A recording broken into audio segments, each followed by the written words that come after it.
আমরা জানি যে বিগত 2020 এবং 2021 সালে করোনার কারণে গত 4টি ঈদ মানুষ স্বাচ্ছন্দ্যের সাথে পালন করতে পারে নাই। করোনার কারণে পথে চলতে বিধিনিষেধ ছিল।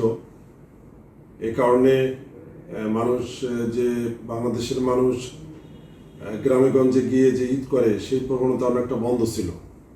এবার 2022 সালের ঈদ উল ফিতর আসন্ন। এই ঈদ উল ফিতর উপলক্ষে আমি মনে করি যে এবার ঈদ যাত্রায় পূর্বের ন্যায় বিধিনিষেধ না থাকারই কথা, যেহেতু করোনা পরিস্থিতি আগের তুলনায় অনেক ভালো হয়েছে। আবার এবার ঈদের ছুটি একটু বেশি ধারণা করা হচ্ছে, একটানা হয়তো 6 দিন ঈদের ছুটি থাকবে। সে লক্ষ্যে মানুষ ঈদের যাত্রার প্রবণতা একটু বাড়ার সম্ভাবনা আছে।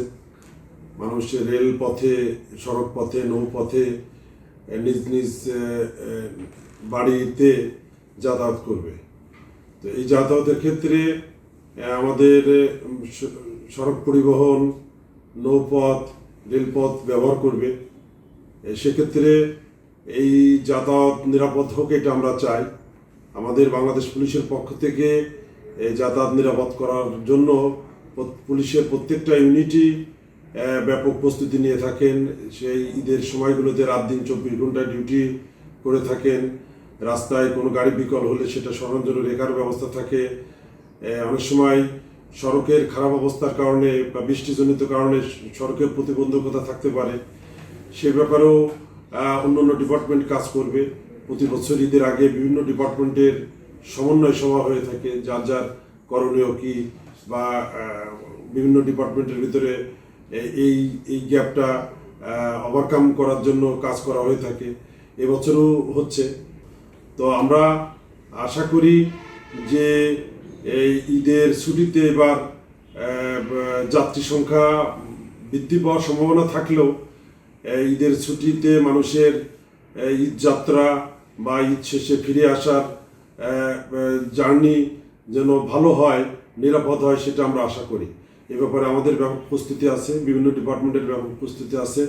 তবে আমি সম্মানিত যাত্রী সাধারণের কাছে অনুরোধ করব যে আমরা কেউ অতিরিক্ত গাড়ির প্যাসেঞ্জার হয়ে কেউ ভ্রমণ করব না, ঝুঁকি নিয়ে ভ্রমণ করব না, ঝুঁকি নিয়ে রাস্তা পার হব না, ঝুঁকি নিয়ে লঞ্চে, বাসে, ট্রাকে ওঠার চেষ্টা করব না। নিয়মতান্ত্রিকভাবে আমরা উঠব।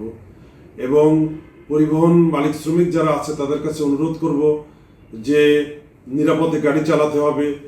এই পাল্লাপাল্লি করে গাড়ি চালানোর প্রয়োজন নাই। অল্প ভুল ত্রুটির কারণে বড় দুর্ঘটনা ঘটতে পারে, এই সমস্যা হতে পারে।